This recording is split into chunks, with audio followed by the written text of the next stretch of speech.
Welcome to this ultimate guide for ZOE. After observing stats and gameplay from the best pro and solo queue players, I have put together this guide. It contains plenty of in-game footage and info on runes, combos, items, tips, and even specific champion matchups. Check out the timestamps in the description for a specific section.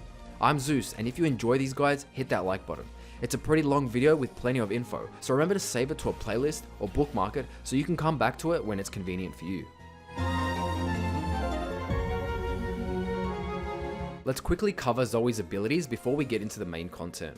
Her passive, More Sparkles, empowers her autos after Zoe uses an ability. It's pretty much the same as a Lichbane passive. It scales with AP. Her Q, Powder Star, is a unique, small AoE skill shot that can be cast twice. On first cast, it deals a small amount of AP damage when it hits an enemy. If no enemy is hit, the star will linger for 1 second, allowing Zoe to recast it. It will increase in damage the further it travels. We will go over how to optimize damage from this ability in combos. Her W, Spell Thief, allows Zoe to pick up any summoner spell or actives that have been used by enemy champs. She can also pick them up from random minions with balloons above their head. After activating this ability, she gains movement speed and 3 bubbles that orbit her, which automatically deal AP damage to the closest enemies she targets. Her E, Sleepy Trouble Bubble, is a skill shot that damages and puts enemies to sleep. They are first drowsy for 1.4 seconds, gradually being slowed, then put to sleep for 2.25 seconds, basically unable to move or attack. Attacking a sleeping champion will deal true damage and wake them up. It can travel through walls to increase its distance. If no enemies are hit, it will then form a trap area, applying the same sleep effect if any enemy enters it. Finally, her R allows Zoe to blink to a target location, and after a small delay, she returns. She can't move during this time, but she can trigger actives and abilities. I'll explain further on how to use this in combos. There are 4 major runes taken on Zoe. The 2 most popular are Summon, Aery, and Electrocute, and I'll also briefly cover Dark Harvest and Arcane Comet. Let's first cover Electrocute. Here is a cheat sheet if you want to try this out ASAP. This rune works best when you want to prioritize burst to a single target. A simple EQ auto combo will proc Electrocute for some extra damage. All the first 3 keystones are viable. Sudden Impact will help Zoe deal extra damage anytime she ults or uses certain W actives. Taste of Blood is an option for sustain, healing you when you damage a champion.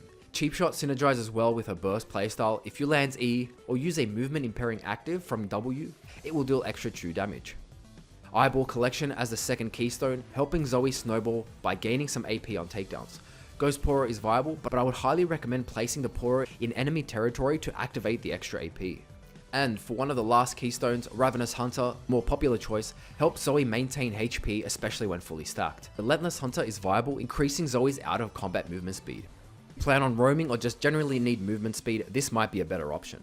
There are 2 options for the second path. From Inspiration, you want to take Minion Dematerializer for the extra damage to minions, helping you push waves faster and pick up some extra CS.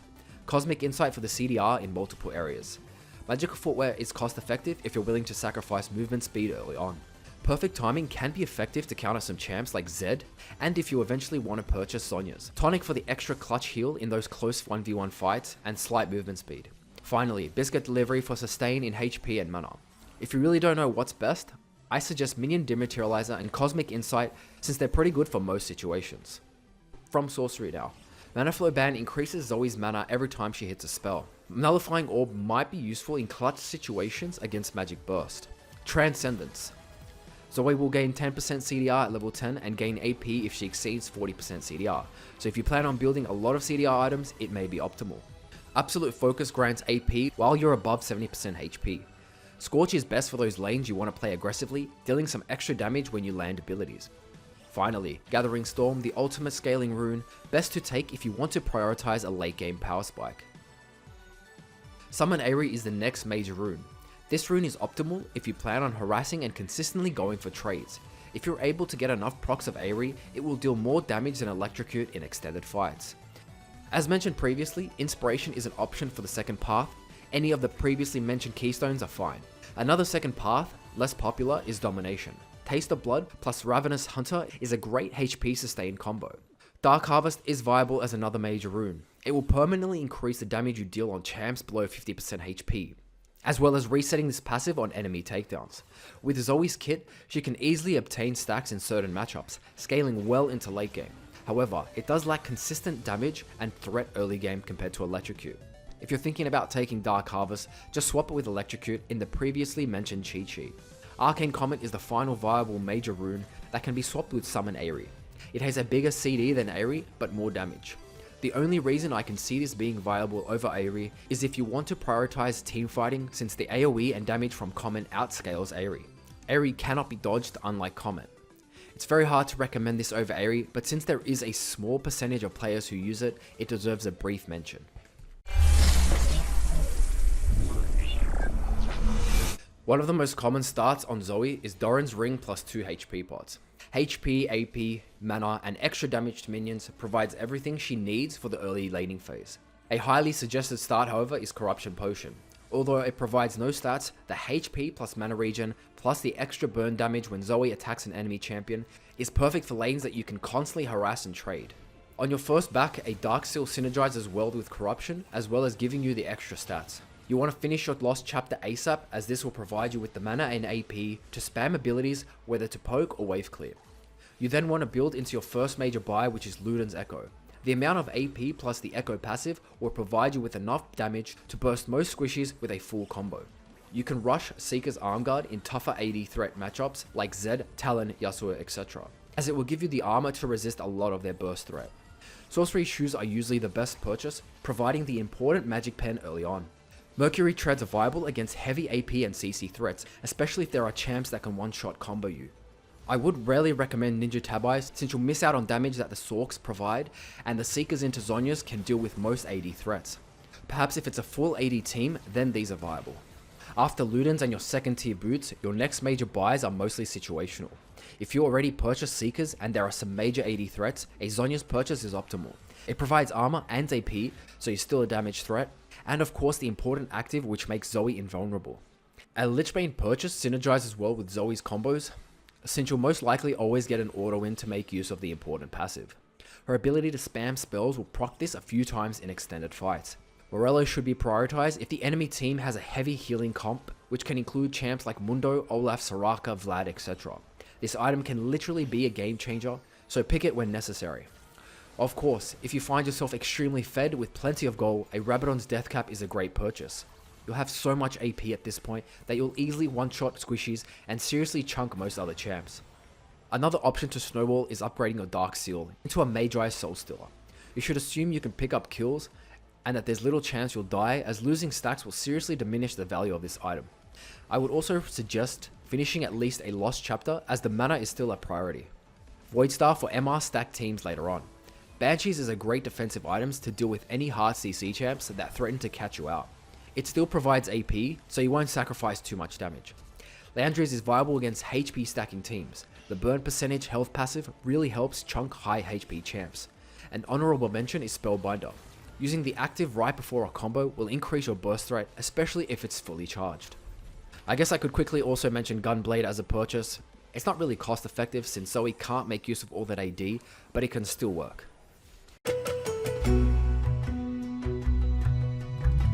Flash is the first and most optimal summoner, providing a blink, whether to escape or catch an enemy. It's perfect for ZOE.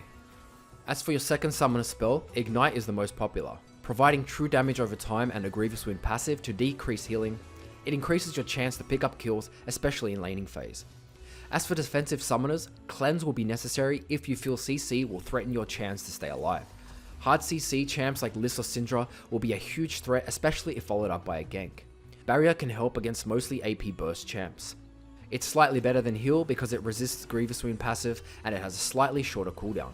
Heal is great as well, but it is hard countered by Ignite, as your heal will be decreased. The movement speed that you get when activated is a little extra. Exhaust against some AD threats. And TP if you really feel like you might need to early back and you'll want to keep up with CS and experience. I would highly recommend Ignite in most situations, since your W will actually have a chance to drop some of these defensive summoners. Now let's go over combos. A small Q trade combo. Q auto attack, Q auto attack. Since your Q procs your passive twice, you'll get an extra damage. This is great for trading early on. A long range Q without ult. Q backwards, run forwards, then Q right before it times out, and finish off with an auto. This is great for laning phase, surprising enemies as you come out of fog of war. It will take a little time to get the timing right, as well as predicting the distance. Long range Q with ultimate. Q backwards, R forwards, then Q again and finish with an auto attack. Your ult creates more distance, therefore increasing the damage on Q. Sometimes you may not be close enough to auto attack. Q backwards, Q forwards, then instantly R and follow up with an auto attack. This is a faster version but does the same thing as the Q plus R plus Q. It will make it harder for the enemy to dodge, but it requires practice to consistently pull it off. Q flash, Q backwards, run forwards, Q flash plus auto attack. You can use 2 flashes from W and your own summoner spell to increase the distance and damage. Long range Q on close target. R away from the target, Q away from the target, and then Q towards the target once you return. Since you're already close to the target, you want to gain distance plus damage from your Q using the R to increase the distance. Since there are plenty of interactions with W, you may want to start your combo with any slows they provide, including Exhaust, GLP active, Gunblade active, etc. This will make your Q and E easy to land. The main trade combo pre-6. E, auto attack, Q backwards, auto attack, Q forwards, and finish off with an auto. You should use your W spell, whatever that may be, whenever necessary. I've mentioned an auto before the Q, just don't do it too early, or they'll wake up and they will be able to dodge your Q. The main combo. E, Q backwards, R, Q, auto attack, and you can use W spells whenever necessary. The important part is landing your E, as this will guarantee your follow-up damage from Q, auto attacks, and W spells. Remember to use your E and R over walls when necessary in these combos. There's tips on E ability in the tips and strategy section for ways to gain an advantage. And finally, the surprise E. R, then E. Use it through terrain for an extra surprise. It can be hard to land E's from distance sometimes, so using your R blink as the gap closer is perfect.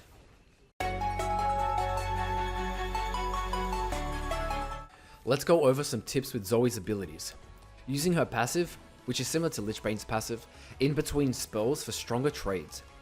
It can be procced on towers, so spam abilities to take towers faster. Your Q procs this twice. We know your Q does more damage the further it travels, but it's also easier to dodge since enemies have time to react. Sometimes it's best to just throw it directly in front or even angle it around minions. It is an AoE skill shot, so if enemies are close to their minions, you can deal some splash damage. Your W passive also does damage to towers, so use it when possible. In close fights, think one step ahead and be ready to pick up your enemy summoners or actives and use it against them. When you see a balloon on a minion, try not to kill it too early as it may drop too close to the enemy to pick up safely. Hopefully it will move towards you as the wave pushes. Careful when picking them up as enemies will aim skill shots in that area. Hitting E's through terrain will help you pick out enemies further away. The distance on this ability can be a little unpredictable, so try to keep or activate the indicator for more accuracy. You don't always have to directly hit E, as it can be an insane zoning tool in tight spaces. Place them in brushes for the ultimate death trap. Keep track of enemies hit in Fog of War with the small butterfly animation when enemies are hit. If you hit them with E and your Q is still on CD, don't instantly auto attack, but instead try to wait a little bit longer so your Q can come back up. There are plenty of interactions with W to give you an advantage. Ghost can be used to run to lane, roam, or go for a play in mid lane.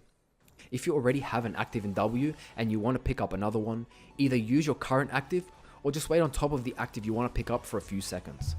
If roaming or in fights around the jungle, use walls to surprise enemies and catch them out with your E ability. You really need to prioritize vision control with Zoe as you'll be able to position in areas for better E skill shots. Your R is a double blink, but it will telegraph to enemies where you'll return, so be cautious when using it. You will always return to this location, no matter what happens. So sometimes, even if you get hooked by Blitzcrank Hook for example, you'll still return to that location. There are a few exceptions, and that is Camille's ult and Tom Kench's Devour. You can use actives and abilities while jumping, for example, go for a full combo in the enemy's face, Zhonya's, and then return safely to an area. Use it to dodge easy to medium skill shots. There is a small delay, so practice a few times to get the timing right. Use it over walls for vision or to catch out enemies, followed by other abilities. You can use it to pick up a spell on the floor if it's a safer way to reach it.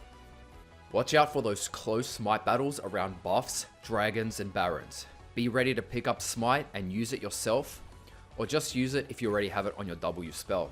Together with your burst, you have a high chance to steal and secure epic monster objectives and change the game. Strengths. Great poke. Whether it's in lane, sieging towers, or team fights around objectives, Zoe offers great long range poke with her Q coupled with R. Pick potential. Her potential to catch out an enemy when her E is used against walls is insane. Catch out anyone mid to late and they'll have little chance of surviving without defensive options. One shot potential. Hit a combo on any squishies will most likely result in a kill. Extremely fun. Her constant jumping around, throwing crazy skill shots, and the excitement of picking up summoner spells and actives makes Zoe a fun champ that you'll never get bored of playing. Outplay ability. With a Q skill shot that can be angled, a W which picks up abilities, and a double blink on her ult, she has crazy potential to outplay an opponent. Wave clear. Her Q AoE clears waves pretty fast, helping her protect towers at most stages of the game. Decent roams. With enough vision control in river, roaming bot or top is a good option. Using E against walls to surprise enemies. If you pick up summoner spells like Ghost or Flash, you can use them to increase your gank threat. Sieging. All her abilities make her perfect for sieging, especially around walls. Weaknesses. Skill shot reliant. Missing an important Q or E can cost you a kill and even a death. Practice is essential to land these abilities consistently, getting used to the timing and the distance. Lacks escape. Even though she has 2 blinks on R, she is guaranteed to return to the same place, so smart enemies will catch you out. Without any flashes, you need to play cautiously. Squishy.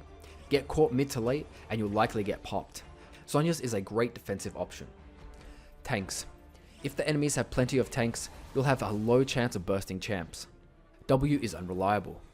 Since the balloon drops are RNG, you may get useless actives, or sometimes the wave has none at all. Damage can be blocked. Even though you can burst enemies asleep, all it takes is a tank to step in front and negate your damage. Needs experience. She might feel lackluster the first time you play her, but if you follow most of the info in this guide and put in the games, you'll eventually understand her potential to carry games.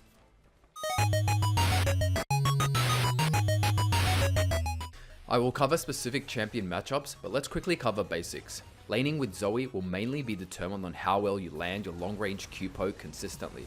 You could win a lane on a single E bubble followed by a long range Q, so practice those E's and Q's as much as possible, as they'll take timing and experience to land consistently, as well as the ability to predict your opponent's movement. Easy matchups. Annie. Very easy early on. Push her in or poke her by landing E. Watch out for her stun, which is 4 bars under her HP bar. She is a threat level 6. Merc treads and maybe taking barrier will limit her kill threat.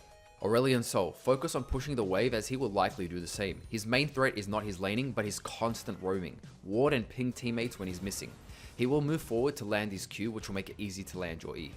Azir, poke and harass him. Try to push or keep the wave even. Avoid standing in his soldiers. Trade with him after he uses Q or E. Look for E combos through walls. Just don't let him get free poke on you in lane. Karthus, poke and push him in. His Qs are easy to dodge. If you consistently land D, you'll win this lane. Zhonya's for later will counter his ult. Watch out for his W war slow, as it may be followed up by a gank. Neeko, don't stand behind minions or she'll hit a fast E route and follow up with Q damage. Avoid this and you beat her. You can R out her ult stun if timed correctly. Careful of her clone passive and W, which will make her a little tricky. Rise, you outrange him and he needs to get close to deal optimal damage. Push him in early so he uses most of his mana to push. If you always stay far back and poke him with E and Q combos, you'll win.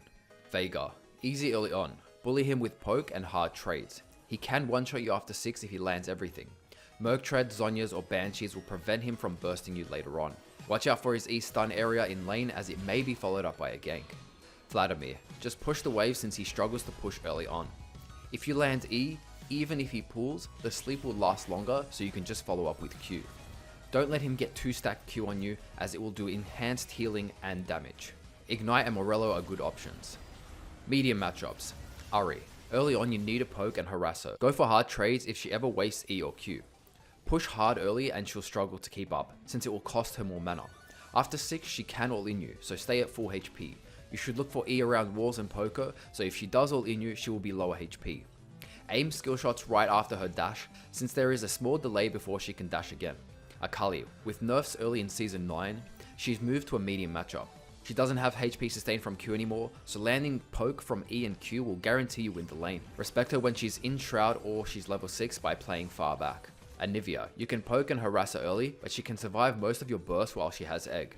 After 6 she will just push waves and make it hard to all in. Be cautious using your portal jump, as it will make it easier for her to land abilities. Diana, you win early, she wins after 6, especially if she hits a Q plus R combo. Poke and harass and push wave early on. She's melee, so her only poke is her Q. If she gets to 6 with the same CS and XP, she becomes a hard lane. Respect and play passive after 6, only going for long poke if you land E. Aurelia, after the nerfs early in Season 9, your AP damage can't be reduced, so hitting your skill shots will guarantee you win lane. She still has plenty of mobility with Q, so don't stand too close to low HP minions. Dodge her E stun or she can all in you. After 6 she can all in you with her ult, so play passive and only go for long trade poke with E and Q. Katarina, early on you can poke her and push the wave. Her mobility makes it hard to land skill shots. You can place your E on her dagger, preventing her from jumping to it. After 6 she can burst you. As long as you stay far back, you're fine. When she ults, she's static, so it may be easier to land E and other skill shots. Lux, try to poke and harass her early on. Bully her if she wastes her Q snare. She can play passive by pushing and poking from safe range. She can activate her shield right before she's put to sleep to resist some of your burst. Don't get poked down or she can burst you after 6. You can use your ult to dodge some of her abilities. Orianna, skill shot matchup slightly favoring Ori. Her kit can poke you from safe range and negate some of your damage with her shield. Even close up, she can win extended trades with her strong autos. She still has to respect you, since walking straight up to you makes it easy to land E. If you can land E's consistently, you will win this lane. Use your ult to dodge her abilities when possible. Twisted Fate, poke and trade once he uses W pick a card. His main threat comes after 6 when he can TP ult top or bot lane. Ward behind river walls and ping teammates when he's level 6. Syndra, skill shot based matchup. If she stuns you with her long range E, she will follow up with Q plus W damage. She's immobile, so if you land your E, you win the trades. After 6 she can burst you with a full rotation, so play safe. Vel'Koz, another skill shot based matchup. Avoid his skill shots and land your E and you win. When he ults he is static, so it will be easy to land E and Q. Gain vision control around river brushes and threaten to land E through walls. Victor, push waves and only go for long range poke, as he will likely win close range trades with his Q shield. After 6 he can kill you, but he needs to get close. You could ultimately choose to farm safely and poke him. Hard matchups. Cassiopeia, she bullies you hard. Avoid getting hit by Q or she'll follow up with E spam damage. Play passive and only go for poke if you land E. She can stop you from portal jumping with her W grounded poison. Merc Treads is a defensive option. Echo, his mobility makes it hard to land skill shots and makes him a threat to kill you. Even though he's melee, he has amazing ranged wave clear with his Q. Watch out when he's off map, as he's likely charging his W stun area or just gaining his shield to push waves. Hard to kill him after 6 with his ult up. Fizz, another very mobile champ that makes it hard to land skill shots. You must push the wave and poke him early. Bully him if he uses his E tricks the jump. If he stays even in CS and XP, he has essentially won the lane. He can one-shot you if he lands his fish ult. Galio, very tanky with his W and aftershock, which counters your burst. If he ever taunts and combos you, he will chunk you for 50% or more of your HP. With the nerf in early Season 9, he's less of a threat, but still hard to kill. LeBlanc, extremely mobile and heaps of burst, especially if she hits her chain. Push the wave early, so she's forced to use her W on the wave or miss some CS under tower. It's possible to win this lane by consistently hitting long range combos. Lysandra, she can decide to push fast with her Q, making it hard to go for trades. Try not to stand right behind minions or she'll get splash damage on you. After 6 comes her main threat, where she can E in and ult you. If followed up by a gank, you'll get bursted. It's hard to ever go for kills on her with her ult up. Kassadin, even though his weakness is his early game, his Q shield will make it hard to win trades. Unfortunately, you may have to rely on your jungler to punish a melee champ early on. If he gets to level 6 with the same farm, he will be a huge threat to deal with. Play extremely passive and only go for safe long range poke. Malzahar, pre-6, he's not a kill threat, but he's hard to poke since his shield passive negates your burst and he can even use his space minions to block your skill shots. Try to order him to remove his shield. Heal his space minions to slow his push. After 6 comes his main threat, when he can ult flash you. If followed up by a jungler, they will kill you. Talon, plenty of burst. Don't let him get his return W at level 2 or he can all in you with Q and auto to proc his bleed damage. After 6 he can burst you with a full combo, so only go for safe poke if you land your E. Seeker's arm guard rush is a defensive option. Even if you play safe, he can roam insanely fast with his E wall jumps, so ward and ping teammates when he's missing. Zerath. Long range poke means he can poke and push you in. Try to keep the waves pushed and go for poke when you can. When he charges his Q, he's slowed, so it may be a good time to land skill shots. Try to gain vision control in river so you can threaten to hit him with a long range E. Yasuo, extremely mobile. He has a wind wall to block your Q and E. Try to angle your Q around his wind wall. You can use your passive auto attack through his wind wall. If he has a jungler with a knockup, this becomes an insanely hard lane, and I would suggest pushing when you can and staying very far back. Seeker's arm guard may stop him from one-shotting you. Zed, not too hard early on. Respect him when his W shadow is up, but trade hard when his shadow is down. Respect him after 6. Rush Seeker's arm guard and even Zhonya's to counter his ult. Early game. You have decent wave clear early with long range Q on minions.